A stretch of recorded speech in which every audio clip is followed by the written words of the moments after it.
குமாரன் பரிசுத்தாவின் திருப்பெயரில் ஆமென். மீண்டுமாக இந்த காணொளியின் மூலமாக இந்த இறைவழிபாட்டிலே பங்கேற்கவிருக்கின்ற அனைத்து இறைமக்களையும் ஆண்டவராகிய இயேசு கிறிஸ்துனுடைய இணையற்ற நாமத்தில் உங்களை அன்போடு கூட வாழ்த்துகின்றேன், வரவேற்கின்றேன். ஆண்டவர் ஒரு புதிய மாதத்திற்குள் பிரவேசிக்கும்படியாக முதலாம் ஓய்வு நாளை நாம் காணும்படியாக இந்த ஓய்வு நாளிலும் ஆண்டவருடைய பாதத்தில் அமர்ந்து ஆண்டவரை ஆராதிக்கும்படியான கிருபையை தேவன் நமக்கு கொடுத்திருக்கிற மாபெரும் தயவுக்காக நாம் ஆண்டவருக்கு நன்றி செலுத்தி இந்த மாதத்தின் முதல் ஆராதனையை தேவனுடைய கரத்தில் அர்ப்பணித்து நாம் யாவரும் இணைந்து நாம் ஜெபிப்போம், ஜெபம் பண்ண கடவோம். எங்களை அன்பாய் நேசித்து வழி நடத்துகிற எங்கள் நல்ல பிதாவே, இந்த அருமையான காலவேளைக்காக உமக்கு ஸ்தோத்திரம் செலுத்துகிறோம், நன்றி செலுத்துகிறோம். 9 மாதங்களை நாங்கள் கடந்து வரும்படியாக எங்கள் ஆண்டவர் எங்களுக்கு அனுகிரகம் செய்தீர். எதிர்மறையான சூழ்நிலையிலும் எங்களுக்கு நீர் போதுமானவராக இருந்து இந்த நாளிலும் மீண்டும் உம்முடைய பிள்ளைகளாய் உம்முடைய ராஜ்யத்திற்குரிய மக்களாய் உம்மை தொழுது கொள்ள உம்முடைய திருவசனங்களை கேட்க இந்த தருணத்தை கொடுத்த தயவுக்காக ஸ்தோத்திரம். இந்த காணொலி வழிபாட்டை உம்முடைய கரத்தில் ஒப்புக் கொடுக்கிறோம். தொடக்க முதல் முடிவு பரியந்து உம்முடைய அருள் பிரசன்னம் எங்கள் மத்தியிலே தங்கியிருப்பதாக இயேசு கிறிஸ்து மூலம் வேண்டிக் கொள்கிறோம் எங்கள் மகா பரிசுத்தம் உள்ள நல்ல பிதாவே, ஆமேன். கடவுளுடைய நாமத்திற்கு மகிமை உண்டாகத்தக்கதாக ஆராதனைக்கு ஆர்வமாக கீர்த்தனையில் 17வது பாடல், யாவருக்கும் தெரிந்த பாடல், கண்களை ஏறெடுப்பேன் மாமேறி நேராயன் கண்களை ஏறெடுப்பேன். முதல் 2 சரணங்களை பாடி நாம் கர்த்தருடைய நாமத்தை மகிமைப்படுத்த கடவுள்.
நாம் நம்முடைய விசுவாசத்தை அப்போஸ்தலருடைய விசுவாச பிரமாணத்தின் மூலமாக நாம் பயபக்தியோடு ஒன்று சேர்ந்து நாம் ஆண்டுடைய பாதத்தில் அறிக்கை செய்ய கடவோம். அப்போஸ்தலருடைய விசுவாச பிரமாணம். வானத்தையும் பூமியும் படைத்த சர்வ வல்லமையுள்ள பிதாவாகிய தேவனை விசுவாசிக்கிறேன். அவருடைய ஒரே குமாரனாகிய நம்முடைய நாதர் இயேசு கிறிஸ்து விசுவாசிக்கிறேன். அவர் பரிசுத்த ஆவியினாலே கன்னிமரியாளிடத்தில் உற்பத்தி பிறந்தார். பொந்து பிலாத்தின் காலத்தில் பாடுபட்டு சிலுவையில் அறையுண்டு மரித்து அடக்கம் பண்ணப்பட்டு 3ஆம் நாள் மரித்தோரிடத்திலிருந்து எழுந்திரணினார். பரலோகத்துக்கு ஏறி சர்வ வல்லமையுள்ள பிதாவாகிய கடவுளுடைய வலது பார்சத்தில் வீற்றிருக்கிறார். அவ்விடத்திலிருந்து உயிருள்ளோரையும் மரித்தோரையும் நியாயம் தீர்க்க வருவார். பரிசுத்த ஆவியானவரை விசுவாசிக்கிறேன். பொதுவாக இருக்கிற பரிசுசபையும் பரிசுத்தவான்களுடைய ஐக்கியமும் பாவ மன்னிப்பும் சரீர உயிர்த்தெழுதலும் நித்திய ஜீவனும் உண்டென்று விசுவாசிக்கிறேன். ஆமேன். நாம் யாவரும் வேதத்திலிருந்து 28ஆம் சங்கீதத்தை நாம் வாசிக்க கேட்போம். சங்கீதம் 28ஆம் சங்கீதம் தாவீதின் சங்கீதம். என் கண்மலையாகிய கர்த்தாவே உம்மை நோக்கி கூப்பிடுகிறேன். நீர் கேளாதவர் போல் மௌனமாயிராதேயும். நீர் மௌனமாயிருந்தால் நான் குழியில் இறங்குகிறவர்களுக்கு ஒப்பாவேன். நான் உம்மை நோக்கி சத்தமிட்டு உம்முடைய பரிசுத்த சன்னதிக்கு நேராக கையெடுக்கையில் என் விண்ணப்பங்களின் சத்தத்தை கேட்டருளும். அயலானுக்கு சமாதான வாழ்த்துதலை சொல்லியும் தங்கள் இருதயங்களில் பொல்லாப்பை வைத்திருக்கிற துன்மார்க்கரோடும் அக்கிரமக்காரரோடும் என்னை வாரிக்கொள்ளாதேயும். அவர்களுடைய கிரியைகளுக்கும் அவர்களுடைய நடத்தைகளின் பொல்லாங்குக்கும் தக்கதாக அவர்களுக்கு செய்யும். அவர்கள் கைகளின் செய்க்கு தக்கதாக அவர்களுக்கு அழியும். அவர்களுக்கு சரிக்கு சரிக்கட்டும். அவர்கள் கர்த்தருடைய செய்கைகளையும் அவர் கரத்தின் கிரியைகளையும் கவனியாதபடியால் அவர்களை இடித்து போடுவார், அவர்களை கட்டமாட்டார். கர்த்தருக்கு ஸ்தோத்திரம். அவர் என் விண்ணப்பங்களின் சத்தத்தை கேட்டார். கர்த்தர் என் பலனும் என் கேடகமாயிருக்கிறார். என் இருதயம் அவரை நம்பியிருந்தது, நான் சகாயம் பெற்றேன். ஆகையால் என் இருதயம் களி கூறுகிறது, என் பாட்டினால் அவரை துதிப்பேன். கர்த்தர் அவர்களுடைய பலன், அவரே தாம் அபிஷேகம் பண்ணினவனுக்கு அரணான அடைக்கலமானவர். தேவரீர் உமது ஜனத்தை ரட்சித்து உமது சுதந்திரத்தை ஆசீர்வதியும். அவர்களை போஷித்து அவர்களை என்றென்றைக்கும் உயர்த்தியருளும். பிதாவுக்கும் குமாரனுக்கும் பரிசுத்த ஆவிக்கும் மகிமை உண்டாவதாக. ஆதியிலும் இப்பொழுதும் எப்பொழுதும் சதா காலங்களிலும் மகிமை உண்டாவதாக. ஆமேன். திருச்சபையினுடைய அறிவிப்புகளாக இந்த மாதம் 31ஆம் தேதி வரையிலும் நாம் யாவரும் அறிந்திருக்கிற வண்ணமாக வெள்ளி, சனி, ஞாயிறு ஆகிய 3 நாட்கள் மத வழிபாட்டு தலங்கள் திறக்கக்கூடாது என்பதை அறிந்திருக்கிறோம். ஆகவே நாம் வழக்கம்போல் ஒவ்வொரு வியாழக்கிழமை மாலைதோறும் 6 முதல் 7 மணி வரையில் ஆராதனையை நடத்தி கொண்டிருக்கிறோம். ஆகவே இறைமக்கள் இந்த மாலை ஆராதனையிலே பங்கு பெறும்படி நான் உங்களை அன்போடு கூட கேட்டுக்கொள்கிறேன். எல்லா விதமான சூழ்நிலையில் நாம் அறிந்திருக்கிறபடினால் எல்லா விதமான கவனத்தோடு நம்மை பாதுகாத்து கொள்ள ஆண்டவருடைய நாமத்தில் நான் உங்களை அன்போடு கூட கேட்டுக்கொள்கிறேன். ஆண்டவர் தாமே நமக்கு சகல ஞானத்தையும் வேகத்தையும் இந்த நாட்களிலே கொடுத்து தொடர்ந்து அவருடைய பாதுகாப்பை பரத்திலிருந்து ஒவ்வொரு நாளும் நமக்கு அருள்வாராக. ஆமேன். ஆண்டவர் தாமே நம்மை தொடர்ந்து ஆசீர்வாதத்திற்கு ஏற்ற விதமாக வழிநடத்தி தொடர்ந்து உங்களுடைய ஜெபங்களிலே நீங்கள் நினைவு கூறும்படி நான் உங்களை அன்போடு கூட நான் கேட்டுக்கொள்கிறேன். அன்புக்குரியவர்களே, இந்த மாதத்தினுடைய முதலாம் ஓய்வு நாளிலே நாம் கடந்து வந்திருக்கிறோம். 9 மாதங்களை கடந்து 10வது மாதத்திலே நாம் பிரவேசித்திருக்கிறோம். இது ஆண்டவருடைய கிருபை. இந்த வருஷத்தினுடைய 3/4 பகுதியை நாம் கடந்து வந்து விட்டோம். ஆகவே நாம் ஆண்டவருக்கு நன்றி செலுத்துவோம், ஸ்தோத்திரம் செலுத்துவோம். இந்த ஞாயிறு பெந்தகோஸ்தே திருநாளுக்கு பின்பு வரக்கூடிய 19வது ஞாயிறாக அனுசரிக்கப்படுகிறது. குறிப்பாக இந்த ஞாயிற்றுக்கிழமை வேர்ல்டு கம்யூனியன் சண்டே என்று சொல்லி நம்முடைய மெத்திரு திருச்சபையினுடைய திருச்சபை நாட்காட்டியிலே குறியீடு செய்யப்பட்டிருக்கிறது. வேர்ல்டு கம்யூனியன் சண்டே, உலக திருப்பந்தி ஞாயிறு, உலக திருப்பந்தி ஞாயிறு, வேர்ல்டு கம்யூனியன் சண்டே. ஆகவே நாம் ஒவ்வொரு மாதந்தோறும் நாம் கர்த்தருடைய பந்தியை திருமேசையின் மீது ஆயத்தப்படுத்தி ஜெபத்தோடு கூட இறைமக்களாகி நாம் அனைவரும் பலிபீடத்திலே வந்து நாம் ஆண்டவருடைய பந்தியிலே பங்கேற்பது வழக்கத்திற்குரிய காரியம். ஆகவே இந்த நாளிலும் அதற்கு ஆதாரமாகவே ஒரு திருமறை பகுதி மத்தேயு 26ஆம் அதிகாரம் 26ஆம் வசனத்திலிருந்து 30ஆம் வசனம் வரை நான் வாசிக்கிறேன். மத்தேயு 26 முதல் 30. அவர்கள் போஜனம் பண்ணுகையில் இயேசு அப்பத்தை எடுத்து ஆசீர்வதித்து அதை பிட்டு சீஷர்களுக்கு கொடுத்து, நீங்கள் வாங்கி புசியுங்கள், இது என்னுடைய சரீரமாக இருக்கிறது என்ற பாத்திரத்தை எடுத்து ஸ்தோத்திரம் பண்ணி அவர்களுக்கு கொடுத்து, நீங்கள் எல்லாரும் இதிலே பானம் பண்ணுங்கள், இது பாவ மன்னிப்பு உண்டாகும்படி அநேகருக்காக சிந்தப்படுகிற புது உடன்படிக்கைக்குரிய என்னுடைய இரத்தமாக இருக்கிறது. இது முதல் இந்த திராட்சைப்பழ ரசத்தை நவமனதாய் உங்களோடு கூட என் பிதாவின் ராஜ்யத்திலே நான் பானம் பண்ணும் நாள் வரைக்கும் இதை பானம் பண்ணுவதில்லை என்று உங்களுக்கு சொல்லுகிறேன் என்றார்.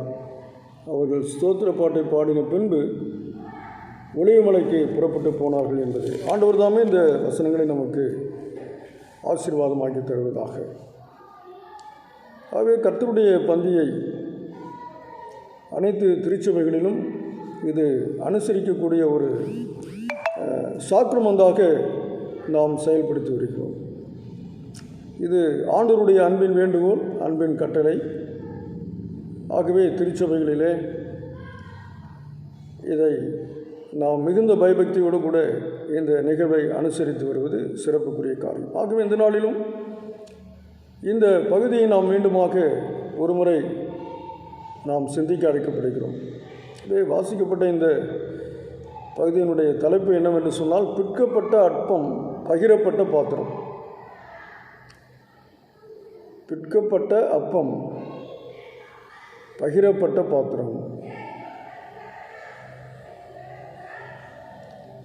ஆண்டவராகிய இயேசு தான் காட்டிக் கொடுக்கும் அந்த ராத்திரியிலே தன்னுடைய சீடர்களோடு கூட பஸ்கா விருந்தை ஒரு குறிப்பிட்ட மேல் வீட்டறையிலே ஆயத்தம் பண்ணி அதிலே தன்னுடைய தான் படப்போகிற பாடுகளை குறித்தும் சிலுவை மரணத்தை குறித்தும் அங்கே அவர் வெளிப்படையாக அந்த பந்தியின் மூலமாக அவர் சொல்வதை நாம் பார்க்கிறோம். பன்முறை நாம் சிந்தித்திருந்தாலும் இந்த கர்த்தருடைய பந்தி என்பது முக்காலத்திற்கும் உரியது என்பதை நாம் மறந்து போய்விடக்கூடாது. 2000 வருடங்களுக்கு முன்பதாக உலக வரலாற்றிலே கடவுள் மனு உரை எடுத்து வந்து சர்வலோகத்தினுடைய மக்களுக்காக தன்னையே அவர் ஜீவ பலியாக கல்வாரி சிலுவையிலே ஒப்புக் கொடுத்தார் என்பது வரலாற்று உண்மை. வரலாற்று உண்மை. ஆகவே முதலாவதாக இந்த வரலாற்று உண்மையை நாம் பின்னோக்கி பார்க்க நாம் அழைக்கப்படுகிறோம். ஆங்கிலத்தில் இதை பேக்வேர்ட் லுக் என்று சொல்வார்கள், அல்லது ரெட்ராஸ்பெக்டிவ் லுக், பின்னோக்கிய பார்வை. எந்த ஒரு காரியத்தை நாம் கடந்து வந்தாலும் அதை திரும்பி பார்க்கும் பொழுதுதான் அதில் இருக்கக்கூடிய உண்மைகளை நாம் ஆழமாய் புரிந்து கொள்ள முடியும். ஆகவே 2000 ஆண்டுகளுக்கு முன்பதாக இந்த உலகத்தில் கடவுள் மனிதனாக வந்தார். அவர் பாடுகளை ஏற்றுக்கொண்டு சிலுவையில் மரித்தார் என்பதை நீங்களும் நானும் கண்கூடாக பார்க்கவில்லை. யாரோ நமக்கு ஒருவர் சொன்னார்கள் அவரை குறித்து. அதை நாம் விசுவாசத்தோடு நாம் ஏற்றுக்கொண்டபடியினால் இன்றைக்கு நமக்கு கிடைத்திருக்கிற ஒரு மாபெரும் ரட்சிப்பு, ஒரு புதிய வாழ்வு இன்றைக்கு நீங்களும் நானும் பெற்றுக்கொண்டிருக்கிறோம். இது எதனுடைய அடிப்படையில் வந்தது என்று சொன்னால், விசுவாசத்தினுடைய அடிப்படையிலே வந்தது. வரலாற்றிலே நடந்த நிகழ்வினை யாரோ ஒருவர் சொல்லி அதை மனதார ஏற்றுக்கொண்டு விசுவாசித்தபடினாலே இன்றைக்கு நம்முடைய வாழ்க்கையில் ஒரு மிகப்பெரிய மாற்றுருவாக்கம், மிகப்பெரிய டிரான்ஸ்ஃபர்மேஷன் நடந்திருக்கிறது. ஆகவே இந்த மாற்றுருவாக்கத்தை நாம் மீண்டுமாக நினைவு கூற வேண்டும். ரட்சிப்பு என்பது ஒரு நாளில் வந்து போவதல்ல, அது ஒவ்வொரு நாளும் நடக்க வேண்டிய ஒரு சிறப்புக்குரிய காரியம். அந்த ரட்சிப்பு நிறைவேற வேண்டும் என்று சொன்னால் வரலாற்றை திரும்பி பார்க்க வேண்டியது அவசியமான ஒரு காரியம். ஆகவே ஆண்டவராகிய இயேசு கிறிஸ்துவனுடைய உடல் நமக்காக விற்கப்பட்டது, அவருடைய குருதி நமக்காக சிந்தப்பட்டது என்பது அது வரலாற்றிலே நடந்த ஒரு சம்பவம். அதை நாம் ஏற்றுக்கொண்டோம். ஆகவே தான் எபேசியர் 2ஆம் அதிகாரத்திலே திருத்துதூராகிய பவுலடிகளார் எழுதுகிறார், கிருபையினாலே விசுவாசத்தை கொண்டு ரட்சிக்கப்பட்டீர்கள், இது உங்களால் உண்டானதல்ல, இது தேவனுடைய ஈவு, தேவனுடைய அருட்கொடை என்று நாம் சொல்லலாம். இது உங்களால் உண்டானதல்ல. அவரை விசுவாசித்த பொழுது, அவரை ஏற்றுக்கொண்ட பொழுது நமக்குள் ஏற்பட்ட ஒரு மிகப்பெரிய மாற்றம். இந்த மாற்றத்தை நம்மால் புரிந்து கொள்ள முடியாது, அதை விளங்கி கொள்ள முடியாது. அது எப்படி ஏற்பட்டது என்பது நம்முடைய சிற்றறிவினால் அதை புரிந்து கொள்ளவும் முடியாது. அதுதான் கடவுளுடைய ஈவு என்று அங்கே பவுல் எழுதுகிறார். ஆகவே அருமையான தேவனுடைய பிள்ளைகளே, இந்த ஈவை பெற்றுக்கொண்ட நாம் இந்த அருட்கொடையை பற்றிய பின்னோக்கிய பார்வையை நாம் என்ன செய்ய வேண்டும்? நாம் எப்பொழுதுமே நினைவு கூற நாம் அழைக்கப்படுகின்றோம். ஆகவே இந்த உலகத்தில் அநேக மகான்கள் வந்தார்கள், மரித்தார்கள், மண்ணோடு போய்விட்டார்கள். ஆனால் இயேசுவானவர் அவர் மரித்து அவர் 3ஆம் நாள் உயிர்த்தெழுந்தார் என்பதற்கு நீங்களும் நானும் சாட்சிகளாக இருக்கிறோம். அப்படிப்பட்ட உயிர்த்தெழுந்த ஆண்டவர் இந்த உலக வரலாற்றிலே நமக்காக செய்த நன்மையான ஈவுகளை நாம் நினைவு கூற அழைக்கப்பட்டிருக்கிறோம். ஆக வரலாற்றை நாம் திரும்பி பார்க்க வேண்டும். வரலாறு தான் ஒரு மனிதனுக்கு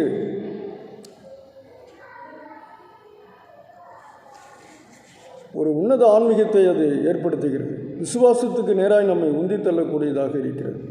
ஆகவே கர்த்தருடைய பந்தியானது ஒரு பின்னோக்கிய பார்வையில் நாம் திரும்பி பார்க்க வேண்டும். இரண்டாவதாக, கர்த்தருடைய பந்தி நிகழ்காலத்தை சீர்தூக்கி பார்க்க அழைக்கிறது. இன்வர்ட் லுக், இது ஆங்கிலத்தில் இன்ட்ராஸ்பெக்டிவ் லுக் என்று நாம் அழைக்கலாம். இன்ட்ராஸ்பெக்டிவ் லுக் நிகழ்காலத்தை சீர்தூக்கி பார்க்க அழைக்கிறது. கடந்த காலத்தை நாம் சீர்தூக்கி பார்த்தோம். நிகழ்காலத்தில் எதை நாம் சீர்தூக்கி பார்க்க வேண்டும்? இந்த பந்தியிலே பங்கு பெற வேண்டும் என்று சொன்னால் நம்மை தற்பரிசோதனை செய்து விட்டுவிட வேண்டிய காரியங்களை விட்டுவிட்டு நாம் இந்த பந்தியில் பங்கு பெற வேண்டும். அபாத்திரமாக இந்த பந்தியில் என்ன செய்யக்கூடாது, பங்கு பெறக்கூடாது என்று சொல்லி பவுலடிகளார் 1 கொரிந்தியர் 11ஆம் அதிகாரத்தில் மிக திட்டமாக எழுதுகிறதை நாம் பார்க்கிறோம். ஏனென்றால் இந்த பந்தியானது கடவுளே இந்த உலகத்தில் நமக்காக இறங்கி வந்து தன்னையே ஜீவ பலியாக ஒப்பு கொடுத்து அதற்கு அடையாளமாக அப்பத்தையும் ரசத்தையும் நாம் ஜெபித்து ஏற்றுக்கொள்ளும் பொழுது அதை பரிசுத்த நிலைமையோடு ஒப்படைக்கப்பட்ட நிலைமையோடு கூட நாம் ஏற்றுக்கொள்ள வேண்டும். இதை அபாத்திரமாய் நாம் புசித்தால் அதற்குரிய தண்டனை நமக்கு கிடைக்கும் என்று வேதம் நமக்கு தெளிவாக சொல்லுகிறது. அருமையான தேவனுடைய பிள்ளைகளே, இந்த விசுவாசத்தினுடைய விளைவானது நம்ம இறையாற்றலுக்கு நேராக வழிநடத்துகிறது. கடந்த காலத்திலே நடந்த அந்த வரலாற்று நிகழ்வை நாம் ஆழமாய் விசுவாசத்தின் மூலமாக நிகழ்காலத்திலே இறையாற்றலுக்கு நேராய் இந்த விசுவாசம் நம்மை வழிநடத்தக்கூடியதாக இருக்கிறது. உதாரணமாக மார்க்கு நற்செய்தி நூலிலே 12 ஆண்டுகளாய் இரத்தப்போக்கிலே இருந்த ஒரு அம்மையார் தன்னுடைய எல்லா பொருட்களையும் விற்று ஆஸ்திகளை எல்லாம் விற்று அநேக மருத்துவர்களை பார்த்து எல்லாம் செலவழிந்த நிலையிலே அவர்கள் வருத்தப்படுகிற பொழுது இயேசுவை குறித்து கேள்விப்பட்டு ஒரு நாள் ஆண்டவர் அந்த கிராமத்துக்கு வீதியில் போகும்பொழுது அந்த அம்மையார் சென்று அவருக்கு தெரியாமலே அவருடைய வஸ்திரத்தை தொட்ட பின்பு ஏற்பட்ட மிகப்பெரிய மாற்றம். இது ஒரு வரலாற்று நிகழ்வு, ஏதோ ஒரு கதை இல்லை. அந்த அம்மையாருக்கு யாரும் இயேசுவை குறித்து சொல்லியிருக்கிறார்கள். ஆகவே அவர்கள் ஆண்டவருடைய வருகையை எதிர்பார்த்து அவர்கள் காத்திருந்தார்கள், பல நாட்களாக, பல மாதங்களாக. ஆனால் ஒரு நாள் திடீரென்று அவர்கள் எதிர்பாராத நிலையில் இயேசுவானவர் அவர்கள் இருக்கக்கூடிய அந்த கிராமத்திலே வந்த பொழுது ஏற்பட்ட ஒரு மிகப்பெரிய மாற்றம். இது எப்படி நடந்தது? கடந்த காலத்திலே அவர்களுக்குள் இருந்த விசுவாசம் யாரோ சொல்லி அவர்கள் காதால் கேட்டு அதை தன்னுடைய உள்ளத்திலே வைத்து ஆண்டவருடைய வருகையை எதிர்பார்த்ததனுடைய விளைவு மிகப்பெரிய மாற்றம். 12 ஆண்டுகளாக இருந்த அந்த பலவீனம் ஒரே நடையில் சுகமானது. ஆகவே அருமையான தேவனுடைய பிள்ளைகளே, கடவுளுடைய ஆற்றலையும் கடவுளுடைய வல்லமையை நாம் பெற்றுக்கொள்ள வேண்டும் என்று சொன்னால் கடந்த காலத்திலே கேட்ட அந்த நிகழ்வை நாம் ஆழமாய் விசுவாசிக்கும் போது நிகழ்காலத்திலே அதனுடைய மாற்றங்களை, அதனுடைய அற்புதங்களை, அடையாளங்களை நாம் பெற்றுக்கொள்ள முடியும். அதுதான் மிகப்பெரிய உண்மை.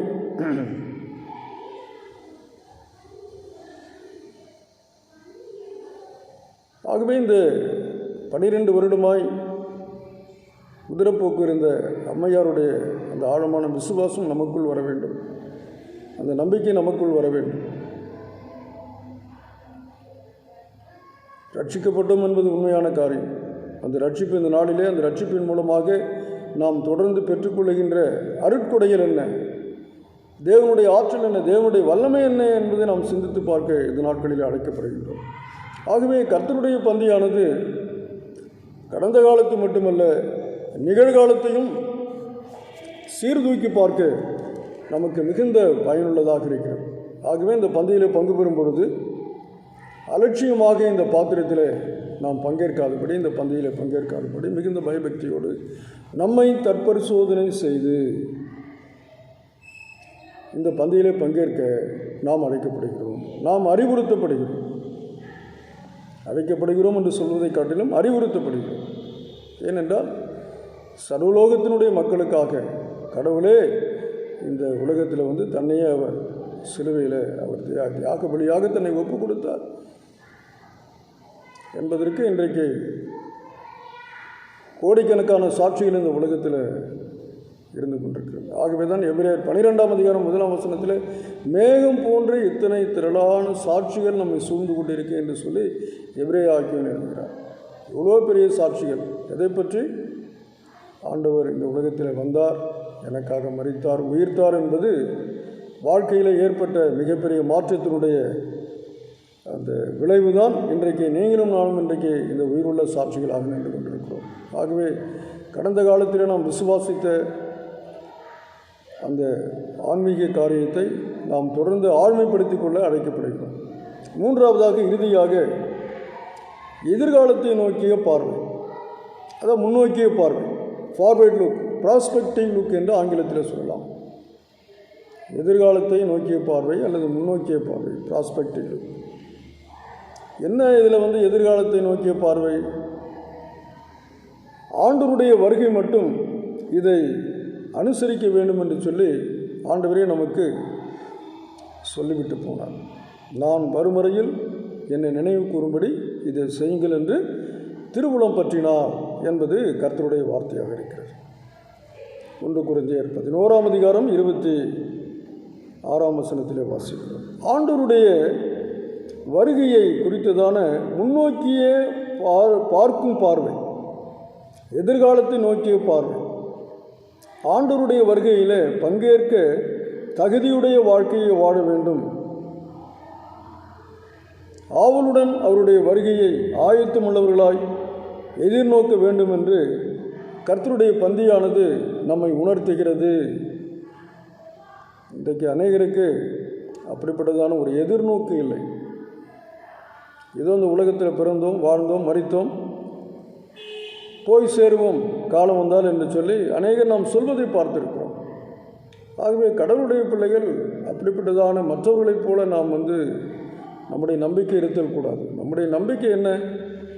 ஆண்டவருடைய வருகையை எதிர்நோக்கி காத்திருக்கக்கூடிய மக்களாய் காணப்பட வேண்டும். ஏனென்றால் ஆண்டவரே சொல்லியிருக்கிறார், நான் வரும் வரையில் என்னை நினைவு கூறும்படி. அப்போ அவர் வருவது நிச்சயம். ஏனென்றால் அவர் மரித்து உயிர்த்தெழுந்தால் அவர் மீண்டும் அந்த உலகத்திற்கு வரப்போகிறார். அது உண்மையான காரியம். அதில் எந்த விதமான மாற்றமும் இல்லை. ஆகவே தான் 1 தெசலோனிக்கர் 4ஆம் அதிகாரத்தில் கர்த்தருக்குள் நித்திரையடைந்தவர்களை குறித்து பவுலடிகளார் எழுதும் பொழுது, மற்றவர்களைப் போல நீங்கள் அழுது கொண்டிருக்க அது சரியில்லாத ஒரு காரியம். ஏனென்றால் கர்த்தருக்குள் நித்திரையடைந்தவர்கள், அவர்கள் மரிக்கவில்லை, நித்திரையாயிருக்கிறார்கள். ஆண்டவர் வரும்பொழுது கர்த்தருக்குள் மரித்தவர்கள் முதலாவது எழுந்திருப்பார்கள், பின்பு உயிரோடு இருக்கிற நாமும் மறுரூபமாக்கப்பட்ட இவ்விதமாய் கர்த்தரோடு கூட எடுத்துக்கொள்ளப்படுவோம் என்று வேதவசனம் நமக்கு சொல்லுகிறது. ஆகவே ஆண்டவருடைய வருகை என்பது நிச்சயம். இன்றைக்கு ஆண்டவர் வருவதற்கான இந்த பூலோகத்திலே அநேக காரியங்கள் நடைபெற்று கொண்டிருக்கிறது. ஆண்டவர் சொன்ன வார்த்தைகள் எல்லாம் பூமியிலே நிறைவேறி கொண்டிருக்கிறது.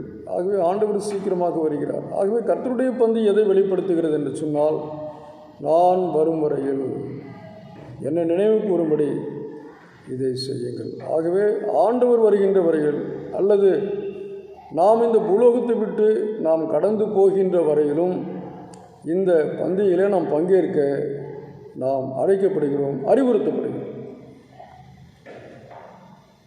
அப்போ ஆண்டவருடைய வருகையிலே நம்பிக்கையுள்ள மக்கள் கர்த்தருடைய பந்தியை ஒருபோது என்ன செய்ய மாட்டார்கள்? தள்ளி வைக்க மாட்டார்கள்.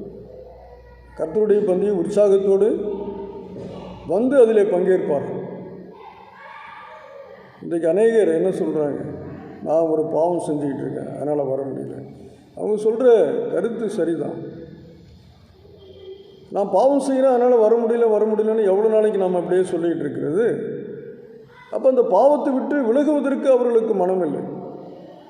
அப்போ கர்த்தருடைய பந்தியிலே பங்கேற்க வேண்டும் என்று சொன்னால் நம்மிடத்திலே காணப்படக்கூடிய பிழைகளை, குற்றங்களை நாம் விட்டுவிட்டு பந்தியிலே நாம் என்ன செய்ய வேண்டும்? பங்கேற்க வேண்டும். இன்றைக்கு அநேகர் அதனால தான் விலகி போகிறாங்க. ஏனென்றால் அதற்கு அங்கிருந்து அவர்களுக்கு வருவதற்கு மனமில்லை, விட்டுவிட மனமில்லை. அதற்கு அடிமையாகி விட்டார். அந்த அடிமைத்தனத்திலிருந்து விடுதலை செய்வதற்கு ஆண்டவர் ஆயத்தமாக இருக்கிறார். நம்மை ஒப்புக் கொடுக்கும் பொழுது நாம் எந்த சூழ்நிலையில் கட்டப்பட்டிருந்தாலும் கர்த்தர் நம்மை விடுவிக்கக்கூடிய தேவனாக இருக்கிறார். ஆகவே அருமையான தேவனுடைய பிள்ளைகள், இந்த ஊடகத்தின் மூலமாக தேவனுடைய வார்த்தை கேட்டுக்கொண்டிருக்கிற யாராக இருந்தாலும் சரி, இந்த கால நேரத்தில் உங்களை அர்ப்பணியுங்கள். ஆண்டவர் உங்களுக்கு மீட்பை கொடுப்பார், விடுதலை கொடுப்பார். தேவனுடைய பந்தியை நாம் ஒருபோதும் என்ன செய்யக்கூடாது? விலக்கி வைக்கக்கூடாது. ஏனென்றால் கல்வாரியிலே சர்வலோகத்தினுடைய மக்களுக்காக அவருடைய சரீரம் கிழிக்கப்பட்டது. அவருடைய கடைசி சூட்டு இரத்தத்தையும் அவர் கல்வாரி மேட்டிலே சிந்தினார். ஆகவே கர்த்தருடைய வருகை இருக்கும் என்று விசுவாசிக்கிற இறை மக்கள் கர்த்தருடைய பந்தியை ஒருபோதும் என்ன செய்ய மாட்டார்கள்? விலக்கி வைக்க மாட்டார்கள். கர்த்தருடைய பந்தியிலே பங்கு பெறுவதற்கு மிகுந்த உற்சாகத்தோடு, ஆவலோடு கூட பரிசுத்தவான்களுடைய கூடிய ஐக்கியத்திலே அவர்கள் இணைந்து சேர்ந்து கர்த்தருடைய பந்தியில் பங்கு பெறுவதற்கு உற்சாகமாய் காணப்படுவார்கள். ஆகவே அப்படிப்பட்ட அந்த குழுமத்திலே நீங்களும் நானும் எப்பொழுதும் காணப்படக்கூடிய பிள்ளைகளாக இருப்போம். ஆகவே வரலாற்றில் நடந்த ஆண்டவருடைய இந்த மரணமானது அது உண்மை. அது நம்முடைய வாழ்க்கையில் மிகப்பெரிய மாற்றத்தை ஏற்படுத்தியிருக்கிறது. அதுதான் பின்னோக்கிய பார்வை, கடந்த கால பார்வை. அந்த கடந்த கால பார்வையை நாம் ஆழ்மைப்படுத்தும் பொழுது நிகழ்காலத்தில் நம்மை அவ்வப்பொழுது தற்பரிசோதனை செய்து நாம் தேவனோடு கூட நம்மை இணைத்து கொள்ள முடியும். அபாத்திரமாய் கர்த்தருடைய பந்தியிலே பங்கு பெறாதபடி பாத்திரவான்களாய் பங்கு பெறுவதற்கு தேவன் நம்மை தகுதிப்படுத்துவார். இறுதியாக அவருடைய வருகையை நம்பக்கூடிய மக்கள், அவருடைய வருகையை எதிர்பார்த்திருக்கக்கூடிய மக்கள் இன்னும் மறைவான பாவங்களிலே தங்களை ஒழித்து கொண்டு மறைத்து கொண்டு கர்த்தருடைய பந்தியில் பங்கு பெறாதபடி கர்த்தருடைய பந்தியை விலக்கி வைத்து கொண்டு ஏதோ ஆலயத்திற்கு வருகிறோம் போகிறோம் என்ற அந்த நிலைப்பாட்டில் இருப்போம் என்று சொன்னால் இப்பொழுது நம்மை ஒழுங்குபடுத்திக் கொள்வோம். ஆண்டவர் நம்மை அன்போடு கூட அழைக்கிறார். இந்த பந்தி உன்னை மாற்றக்கூடியது. இந்த பந்தி உன்னுடைய சகல காரியங்களிலுமிருந்து உன்னை விடுவிக்கக்கூடியது. ஆகவே அருமையான தேவனுடைய பிள்ளைகளாகி நாம் கடந்த காலத்திலே கடந்து வந்த காரியங்களை திரும்பி பார்த்து நிகழ்காலத்திலே நாம் செய்ய வேண்டிய காரியங்களை செய்து எதிர்காலத்திலே நம்முடைய முன்னோக்கிய பார்வை ஆண்டவருடைய வருகையை மட்டுமே குறித்ததாக இருக்கும் என்று சொன்னால் அந்த வருகைக்கு நம்மை ஆயத்தப்படுத்தும். அந்த விசுவாசம் நம்மை ஆயத்தப்படுத்தும், தகுதிப்படுத்தும். ஆகவே இந்த உலக திருவிருந்து ஞாயிறு தினத்திலே நம்மை அர்ப்பணிப்போம், ஒப்புக் கொடுப்போம். கர்த்தருடைய பந்தியை மேன்மைப்படுத்துவோம். கர்த்தருக்கு மகிமை உண்டாவதாக. ஆமென். ஆராதனைக்கு இறுதியாக பாமாலையிலே 198வது பாடலை நாம் பாடுவோம். விருந்தை சேருமே 198வது பாடல் முதல் 2 சரணங்களை பாடி கர்த்தருடைய நாமத்தை மையப்படுத்துவோம்.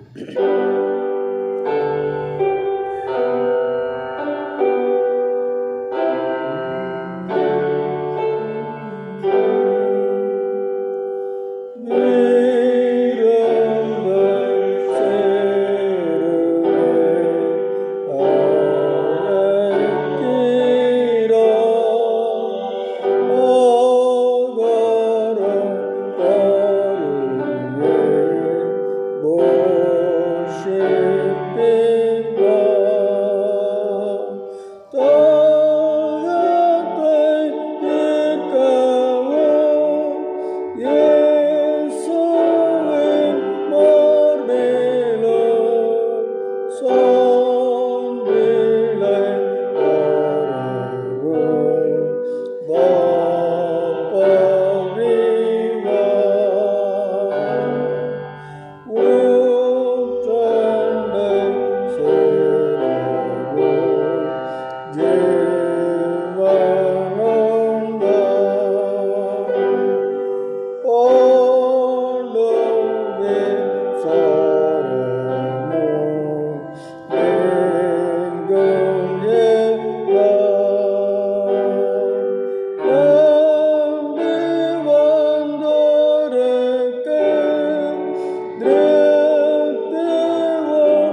செய்வோம். எங்களுக்காக பாடுபட்டு மரித்து உயிர் தெழுந்து இன்றைக்கும் ஜீவிக்கிற எங்கள் அன்பின் ஆண்டவரே, இந்த அருமையான கால வேளைக்காக உமக்கு ஸ்தோத்திரம். இந்த புதிய மாதத்தினுடைய முதலாவது ஓய்வு நாளிலே இந்த காணொளி வழிபாட்டிலே பங்கேற்க எங்களுக்கு கிருபை செய்த மாபெரும் தயவுக்காக ஸ்தோத்திரம் சுவாமி. நன்றி படைக்கின்றோம். இந்த நாளிலே கேட்ட தேவனுடைய வார்த்தைக்கு எங்களை அர்ப்பணிக்கிறோம், ஒப்புக் கொடுக்கிறோம் சுவாமி. யாரோ ஒருவர் சொன்னார்கள், உம்மை ஏற்றுக்கொண்டோம், உம்மை விசுவாசித்ததின் விளைவு எங்களுடைய வாழ்க்கையிலே ஒரு மிகப்பெரிய மாற்றம். ஆகவே அந்த மாற்றத்தை நாங்கள் எண்ணி பார்க்க வேண்டும், திரும்பி பார்க்க வேண்டும், அந்த நாளை நாங்கள் யோசித்து பார்க்க வேண்டும். ஆகவே கர்த்தருடைய பந்தியை அனுசரிக்கக்கூடிய நாங்கள் எங்களுக்கு ஒரு பின்னோக்கிய பார்வை இருக்க வேண்டும். வரலாற்றிலே இந்த நடந்த நிகழ்வை நாங்கள் பார்க்கவில்லை சுவாமி, ஆனால் வரலாற்றை நாங்கள் ஏற்றுக்கொண்டோம். ஏற்றுக்கொண்டதின் விளைவுதான் இன்றைக்கு ஒவ்வொரு நாளும் ஆயிரக்கணக்கான மக்கள் உம்மை ஏற்றுக்கொண்டு திருமந்தையிலே இணைக்கப்பட்டு வருகிறார்கள். நாங்கள் நன்றி செலுத்துகிறோம். வரலாற்றில் இந்த நிகழ்வு நடக்காவிட்டால் இந்த மாற்றங்கள் உலகத்தில் ஏற்பட போவதில்லை. ஆகவே எங்களுக்கு கொடுத்த இந்த மாற்றத்திற்காக ஸ்தோத்திரம்.